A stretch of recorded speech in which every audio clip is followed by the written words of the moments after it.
Mesdames, Messieurs, bonsoir, bienvenue dans cette nouvelle édition de la soirée. Voici tout de suite le principal titre. La préfecture monte au créneau et sanctionnera désormais le déversement d'eau usée sur les routes et voies publiques. Dans le domaine de l'infrastructure portière, nous passerons en revue les différentes réalisations des tailles au niveau de l'infrastructure. Merci d'être avec nous sur Télé-Djibouti. Avant de développer ce titre, on commence par la demi-finale de la Coupe arabe des nations de moins de 17 ans qui a opposé il y a quelques heures notre équipe nationale à la formation irakienne. Malheureusement, notre équipe a perdu face à l'équipe de l'Irak par 4-0. L'actuelle équipe nationale de football de moins de 17 ans inscrit une nouvelle page dans l'histoire du football djiboutien.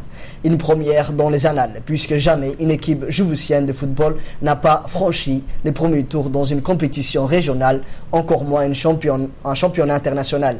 Inutile donc de vous dire que cette performance de Regain Bleu de moins de 17 ans a créé la surprise. Aucun parmi les plus optimistes des analystes n'osait se hasarder à prédire un tel résultat. En quart de finale, notre équipe en est sortie avec un match de 1-1 face à la formation du pays hôte, le Qatar. Si elle a créé la stupéfaction dans le monde du football, pour le Djiboutien, cette performance nourrit alors les espoirs des Djiboutiens. Sachez enfin que la finale opposera l'Arabie Saoudite qui vient de perdre le Qatar par 4-1 à l'équipe de l'Irak. La finale se tiendra le dimanche. À la page diplomatie de ce journal, l'ambassadeur des États-Unis à Djibouti, Tom Kelly, a rendu successivement des visites de courtoisie au président de l'Assemblée nationale et au ministre de l'Énergie. Au cours de la première visite de courtoisie et de prise de contact avec le président de l'Assemblée, Idriss Al-Naoud Ali, le nouvel ambassadeur américain a félicité le gouvernement de Djibouti pour ses efforts en vue de contribuer à la stabilisation de la Somalie, notamment à travers l'implication des troupes djiboutiennes au sein de l'AMISOM. Il a également tenu à remercier le peuple djiboutien pour les facilités offertes aux troupes américaines présentes sur le territoire national et installées au camp Lémonier. L'ambassadeur Kelly a saisi l'occasion de rappeler également les nombreux domaines d'action des États-Unis d'Amérique en faveur du développement de notre pays, notamment à travers l'USAID. Enfin, il a ajouté que la contribution des USA à l'économie nationale représentait l'équivalent de 6% du PIB national. Il a souligné que les États-Unis sont le 3e employeur du pays avec près de 10 000 employés. Pour sa part, M. Idriss Al-Naoud Ali a présenté un tour d'horizon de la situation politique et notamment les négociations bien entamées avec les élus de l'opposition en vue de les voir prochainement intégrer l'Assemblée nationale. Sur le plan économique, il a espéré que les bonnes relations politiques entre nos pays soient assorties de bonnes relations économiques. Le ministre de l'Énergie chargé de ressources naturelles, Ali Yacoub Mahmoud, a reçu également le nouvel ambassadeur des États-Unis, Tom Kelly.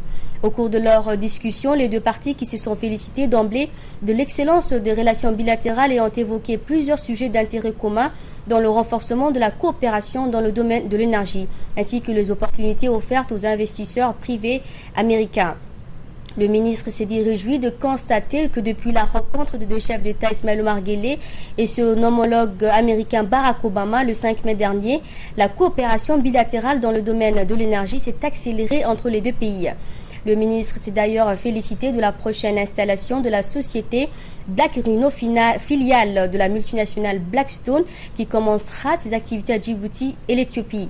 Il a souligné que les investissements privés américains constituent un levier majeur du développement socio-économique de notre pays.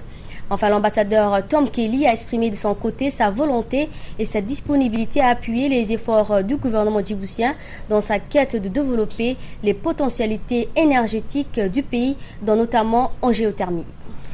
Autre titre de cette édition, la préfecture de Djibouti-Ville a décidé de sanctionner désormais le déversement sur les routes en voie publique d'eau usée, qu'elle qualifie d'acte d'incivisme portant atteinte à la propriété et à la salubrité publique. Ainsi, une cinquantaine de foyers du quartier de Barwago de la commune de Belbala se sont vus infliger des contraventions sous forme d'amende forfaitaire de l'ordre de 2000 francs. Des agents de la préfecture du 5e arrondissement ont mené hier des contrôles inopines en plusieurs secteurs et ont sévi contre les personnes déversant de l'eau usée sur les routes ou voies publiques. Certaines maisons ont installé même leur propre conduite d'eau ou canalisations afin que leurs eaux usées soient déversées directement dans le bassin d'Ambouli. Selon la préfecture, le ruissellement de ces eaux entraîne une prolifération de moustiques et constitue un problème d'insalubrité